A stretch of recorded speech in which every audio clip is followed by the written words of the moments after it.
Nell'episodio dal titolo Un tuffo al cuore. Sarà vero che in amore vince chi fugge? Arthur è partito e Alice, che non ha sue notizie da giorni, è nel panico. Intanto, una tuffatrice muore durante una gara. Secondo Claudio, è un caso evidente di doping, conclusione che però sarà smentita dall'esito di un'autopsia. Arthur rientra a Roma e tutte le paure di Alice svaniscono, il cuore, si sa, è imprevedibile.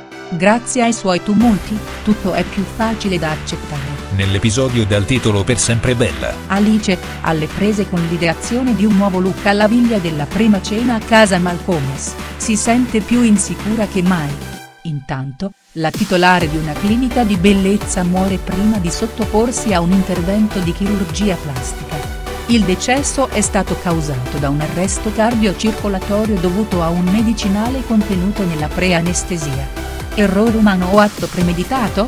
La scoperta della verità aprirà in Alice nuove consapevolezze. La bellezza non è una meta da raggiungere, ma una conseguenza per chi è davvero felice. Alice lo capisce solo dopo un bacio inaspettato.